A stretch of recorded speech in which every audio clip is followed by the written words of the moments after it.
ముందుగా కూడా అటు గవర్నర్ ప్రసంగం ఉండనుంది. ఈ నేపథ్యంలో కూడా ఇప్పటికే సమావేశాలకు సంబంధించి ఎమ్మెల్యేలతో కలిసి కూడా ఇప్పటికే ఎమ్మెల్యేలందరికీ దిశానిర్దేశం అయితే చేశారు కేసీఆర్. అటు అసెంబ్లీలో మాట్లాడాల్సిన తీరు వేటిపై చర్చించాలి అనే అంశాలను కూడా ఇప్పటికే బీఎస్ఎల్పీ సమావేశంలో కూడా ఎమ్మెల్యేలకు అనుసరించాల్సిన వ్యూహాలను కూడా దిశానిర్దేశం చేశారు కేసీఆర్. ఈ నేపథ్యంలో కూడా మనం చూడొచ్చు బిగ్ టీవీ స్క్రీన్ మీద ఎమ్మెల్యేలతో కలిసి ఆయన అసెంబ్లీలో అడుగు పెడుతున్నారు. సో మొత్తం కూడా అందరూ ఎమ్మెల్యేలు కూడా అసెంబ్లీకి చేరుకున్నారు. దానికి సంబంధించిన విజువల్స్ కూడా మనం చేస్తున్నాము. దాదాపు 7 నెలల తర్వాత అసెంబ్లీకి కేసీఆర్ హాజరయ్యారు. ఈ నేపథ్యంలో అసెంబ్లీలో ఎలాంటి ఉత్కంఠ నెలకొంటుంది, ఎలాంటి అంశాలపై చర్చిస్తారు, కేసీఆర్ తన గళాన్ని విప్పుతారా, లేదంటే ఈ ఒక్క రోజు వచ్చి అసెంబ్లీకి వెళ్లిపోతారనే కూడా ఉత్కంఠ కూడా నెలకొంది. ఇక మా ప్రతినిధి హేమ ఉన్నారు మనకు అందుబాటులో. ఎస్ హేమ, చెప్పండి. ఇప్పటికీ మనం చూస్తున్నాం కేసీఆర్ కూడా అసెంబ్లీ ప్రాంగణంలో అడుగు పెట్టారు.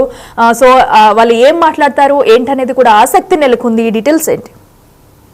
ప్రస్తుతానికి అసెంబ్లీకి అయితే మాజీ ముఖ్యమంత్రి కేసీఆర్ చేరుకున్నారు. ప్రస్తుతం తన రూమ్ లో మిగతా ఎమ్మెల్యేలు అందరితో కూడా చర్చిస్తున్నారు. ప్రధానంగా అసెంబ్లీలో ఏ విధంగా ప్రభుత్వాన్ని ప్రశ్నించాలి అండ్ రీసెంట్ గా కాంగ్రెస్ ప్రభుత్వం ఏర్పడిన తర్వాత ఏవైతే సంక్షేమ పథకాలు కానివ్వండి, 6 గ్యారెంటీలు కానివ్వండి, వీటన్నిటిపైన కూడా ప్రశ్నించేందుకు పెద్ద ఎత్తున బీఆర్ఎస్ పార్టీ సిద్ధమవుతుంది. తమ అధినేత ఆదేశాల మేరకు ఎమ్మెల్యేలంతా కూడా ప్రస్తుతం ప్రశ్నించడానికి సిద్ధమవుతున్నారనే చెప్పుకోవచ్చు. సేమ్ టైం బీఆర్ఎస్ పార్టీ నుంచి ఎటువంటి ప్రశ్నలు వచ్చినా సరే వాటిని దాడి చేయాలి. అసలు 10 ఏళ్ల పాటు ప్రభుత్వాన్ని నడిపినటువంటి బీఆర్ఎస్ పార్టీ చేసిన అప్పుల కుప్పల వల్లనే రాష్ట్రం ఈ రోజు ఇలా తయారైంది. రాష్ట్ర బడ్జెట్ లో కూడా అనేక లోపాలు ఉన్నాయి, అసలు బడ్జెటే లేదు అంటూ కూడా పెద్ద ఎత్తున సమాధానం చెప్పడానికి ప్రభుత్వం నుంచి కూడా మంత్రులు, ఎమ్మెల్యేలు అంతా కూడా సిద్ధమవుతున్నారు. 11 గంటలకు ప్రారంభమవుతాయి. ప్రారంభమైన వెంటనే గవర్నర్ స్పీచ్ ఉంటుంది, అనంతరం బడ్జెట్ వేస్తారు. అయితే ఈ రోజు కేవలం గవర్నర్ స్పీచ్ ఉంటుంది కాబట్టి విని వెళ్ళిపోవచ్చా అని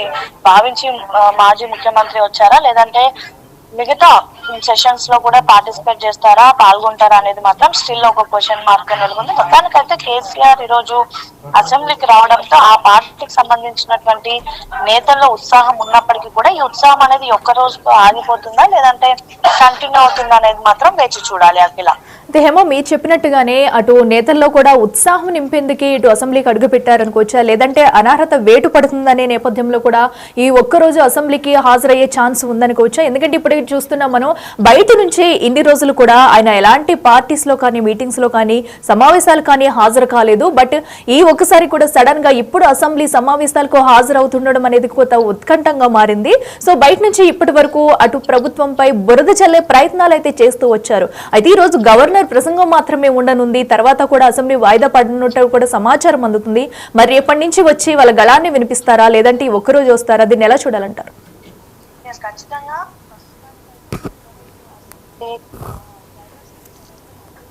తర్వాత బడ్జెట్ సమావేశాలు కొనసాగుతాయి. అయితే బడ్జెట్ సమావేశాలు ఎప్పటి నుంచి కొనసాగుతాయి, ఎన్ని రోజులు ఉంటుందని మరి కాసేపట్లో బీఎస్సీ మీటింగ్ లో తెలుస్తుంది. కానీ ఈ లోపే కేసీఆర్ రావడంతో అసలు కేసీఆర్ ఓన్లీ ఒక్క రోజు వస్తారా, లేదంటే రిమైనింగ్ సెషన్స్ కూడా వస్తారా అనేది మాత్రం స్టిల్ ఒక క్వశ్చన్ మార్క్ గా నెలకొంది. యాక్చువల్లీ ప్రభుత్వం నుంచి అనేక సార్లు కూడా మాజీ ముఖ్యమంత్రి కేసీఆర్ రావాలని అంటూ చెప్పినప్పటికీ కూడా కేసీఆర్ ఏ రోజు ప్రతిపక్ష నేత హోదాలో కేవలం మీరు అన్నట్టుగా 7 నెలల క్రితం ఒక్కసారి వచ్చారు, మళ్ళీ ఈ రోజు వస్తున్నారు. కానీ మిగతా సెషన్స్ ఎక్కడ కూడా పాల్గొనలేదు. కనీసం ప్రజల తరపున పోరాడి అసలు తన మనసులో ఏముంది, అసలు ప్రజలు ప్రస్తుతం రాష్ట్రంలో జరుగుతున్నటువంటి రాజకీయాల మీద కూడా ప్రశ్నించవచ్చు, తనకున్నటువంటి సలహాలు ఇవ్వచ్చు, ఏదైనా చేయొచ్చు. బట్ ఏ రోజు కూడా అసెంబ్లీలో అడుగు పెట్టలేదు, నోరు మెదపలేదు. ప్రధానంగా తెలంగాణ రాష్ట్రంలో ప్రస్తుతం చర్చగా మారింది ఏంటంటే అసలు కేసీఆర్ ఎందుకు అసెంబ్లీకి రావడం లేదు, ఈ రోజు వచ్చారు, మరి ఈ రోజు వచ్చిన తర్వాత రేపటి నుంచి కొనసాగుతుందా లేదా ఈ ఒక్క రోజు వచ్చి ఆగిపోతారని. ఎందుకంటే ఈ రోజు వస్తే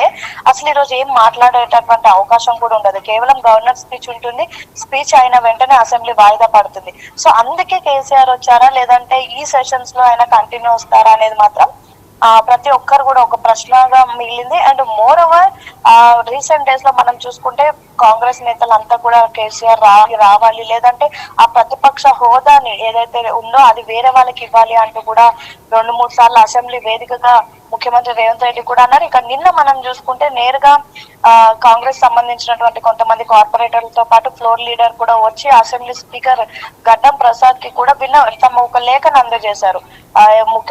మాజీ ముఖ్యమంత్రిగా ఉన్నటువంటి కేసీఆర్ అసెంబ్లీకి రావడం లేదు, తనకు ఇచ్చేటటువంటి జీతభత్యాలు ఆపేయాలి, అదేవిధంగా ఇన్ని రోజుల పాటు ఇచ్చినటువంటి జీతభత్యాలను కూడా వెనక్కి తీసుకోవాలి అంటూ కూడా లేఖను ఇచ్చారు. చాలా మంది డిమాండ్ చేస్తూ ఉన్నారు, అసలు రానా ఆయనకి ఎందుకు జీతాలు ఇవ్వాలి, ఆయనకు ఉన్నటువంటి అర్హతను కూడా తీసేయాలంటూ పెద్ద ఎత్తున డిమాండ్ చేస్తున్నారు. ఇవన్నీ జరుగుతున్నటువంటి నేపథ్యంలో ప్రస్తుతం కేసీఆర్ అసెంబ్లీకి రావడం అయితే కీలకంగా మారింది. మరి చూడాలి, ఒక్కరోజు వస్తారా లేదంటే రిమైనింగ్ సెషన్స్ కి కూడా అటెండ్ అవుతారా అనేది మాత్రం వేచి చూడాలి. అఖిల, హేమ, మనం చూస్తున్నాం ఇప్పటికైతే అటు అసెంబ్లీకి చేరుకున్న కేసీఆర్ అయితే తన ఛాంబర్ లో కూడా అక్కడ కూర్చుని ఎమ్మెల్యేలకు దిశానిర్దేశం చేస్తున్నారు. అంటే ప్రధానంగా వేడిపై చర్చేందుకు కూడా అటు అసెంబ్లీలో ఎలా మాట్లాడాలనేది కూడా వాళ్ళకి వివరిస్తున్నట్టు అనుకోవచ్చా? ఖచ్చితంగా. నిన్న అటు ఎప్పుడైతే బీఆర్ఎస్ పార్టీ ఆఫీస్ లో జరిగినటువంటి మీటింగ్ లో పెద్ద ఎత్తున కేసీతో పాటు పార్టీకి సంబంధించినటువంటి ముఖ్య నేతలు, ఎమ్మెల్యేలు, అదేవిధంగా మాజీ మంత్రులంతా కూడా పాల్గొన్నారు. అందులో ప్రధానంగా దిశానిర్దేశం చేసింది ఏంటంటే రేపటి నుంచి బడ్జెట్ సమావేశాలు ప్రారంభం కానున్నాయి కాబట్టి కాంగ్రెస్ పార్టీ అధికారంలోకి వచ్చిన తర్వాత 6 గ్యారెంటీలు అమలు చేస్తామని చెప్పింది. అదేవిధంగా అనేక సంక్షేమ పథకాల పైన కూడా సంతకాలు చేసినప్పటికీ కూడా కొన్ని ఇంకా అమలు లేవు కాబట్టి వాటన్నిటిపైన మనం ప్రశ్నించాలి, 6 గ్యారెంటీల పైన ప్రశ్నించాలి. అండ్ అసెంబ్లీలో బడ్జెట్ సమావేశం అయిన తర్వాత ఏ విధంగా ప్రవర్తించాలి పూర్తిగా దిశానిర్దేశం చేసినట్టుగా కూడా తెలుస్తుంది. ఈ రోజు కూడా యాక్చువల్లీ 11 గంటలు సమావేశాలు ప్రారంభం అవ్వాల్సి ఉండగా 10:30కే అసెంబ్లీకి అయితే కేసీఆర్ చేరుకున్నారు. ప్రస్తుతం తన ఛాంబర్ ఏదైతే అసెంబ్లీలో తనకంటూ ఉన్నటువంటి ఛాంబర్ లో మిగతా ఎమ్మెల్యేలు అంతా కూడా ప్రస్తుతం చర్చలు కొనసాగుతా ఉన్నాయి. అసలు ఏ విధంగా అసెంబ్లీలో ప్రవర్తించాలి, రానున్నటువంటి రోజుల్లో ఎలా ఎదుర్కోవాలి, ప్రధానంగా పార్టీని, ప్రస్తుతం ఉన్నటువంటి ప్రభుత్వాన్ని మన పార్టీ నుంచి ఎలా ఎండగట్టాలి అనే అంశాల పైన కూడా పెద్ద ఎత్తున చర్చలు జరుపుతున్నారు. ఈసారి మాత్రం చర్చలు చాలా కీలకంగా మారనున్నాయి అఖిల. ఎందుకంటే మనం ఉమ్మడి ఆంధ్రప్రదేశ్ ఉన్నప్పుడు ఏ విధంగా అయితే ఉభయ సభలు చూసామో వాడి వేడిగా జరిగినాయో అలా ఈసారి సభలు కూడా ఉండబోతున్నాయి. ఇన్ కేస్ కేసీఆర్ వస్తే ఇంకా వాడి వేడిగా కొనసాగితే, లేదు రాకపోయినా సరే తమ ఎమ్మెల్యేలకు గట్టిగా దిశానిర్దేశం చేసినట్టుగా తెలుస్తా ఉంది.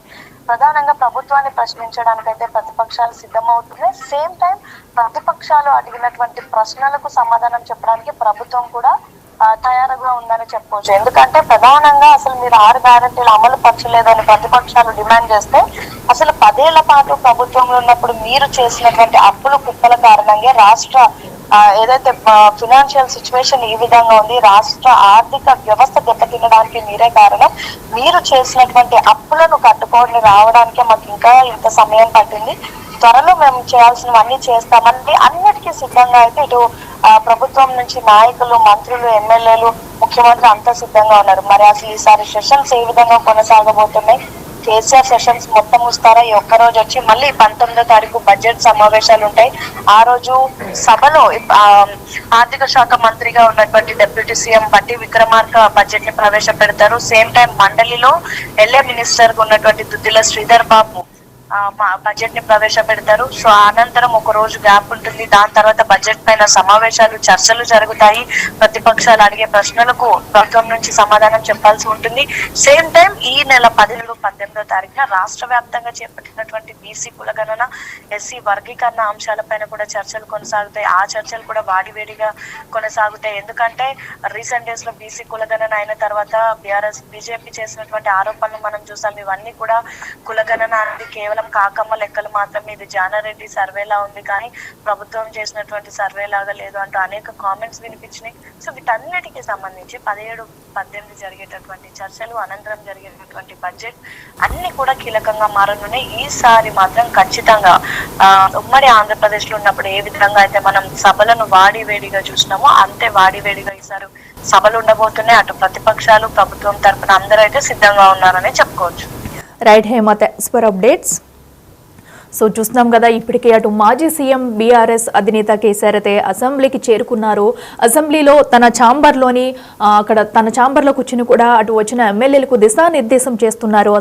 అసెంబ్లీలో ప్రస్తావించిన విషయాలపై కూడా వాళ్ళకి దిశానిర్దేశం చేస్తున్నట్టుగా కూడా తెలుస్తుంది. అయితే సుమారుగా చాలా కాలం తర్వాత, సుమారుగా 7 నెలల తర్వాత కేసీఆర్ అయితే అసెంబ్లీలో అడుగుపెట్టారు. ఇప్పటి వరకు పార్టీ నుంచి ఓడిపోయిన తర్వాత ఇప్పటి వరకు ఫామ్ హౌస్కే పరిమితమైన కేసీఆర్ అయితే ఎట్టకేలకు ఇప్పుడు యాక్టివ్ అవుతున్నట్టుగా కూడా కనిపిస్తుంది. ఈ రోజు అసెంబ్లీకి రావడం కూడా వస్తారా రారా అనేది కూడా నిన్నటి వరకు ఒక ఉత్కంఠ అయితే నెలకొంది. దానికి తెరదించుతూ ఈ రోజు అసెంబ్లీకి అయితే చేరుకున్నారు కేసీఆర్. అయితే మరి కాసేపట్లో కూడా అసెంబ్లీలో గవర్నర్ ప్రసంగం మొదలు కానుంది. అనంతరం కూడా సమావేశాన్ని వాయిదా వేసే అవకాశం కూడా కనిపిస్తుంది. అయితే ఇప్పుడు ఇటు కేసీఆర్ అటు బీఆర్ఎస్ ఎమ్మెల్యేలంతా కూడా ఇప్పటికే అసెంబ్లీ ప్రాంగణానికి చేరుకున్నారు.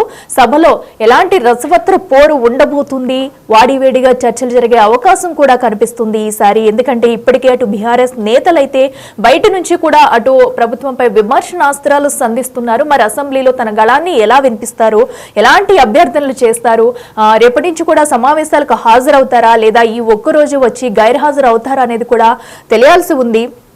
ప్రస్తుతం అయితే మరి కాసేపట్లో కూడా అటు అసెంబ్లీలో గవర్నర్ ప్రసంగం కూడా మొదలు కాబోతుంది. ఈ నేపథ్యంలో ఇప్పటికే అసెంబ్లీకి చేరుకున్న కేసీఆర్ అయితే తన ఛాంబర్లో అటు ఎమ్మెల్యేలకు అయితే దిశానిర్దేశం చేస్తున్నారు, వేటిపై స్పందించాలి అనే దానిపై కూడా. సో మరి చూడాలి ఎలాంటి రసవత్ర పోరు అసెంబ్లీలో నెలకొంటుంది అనేది కూడా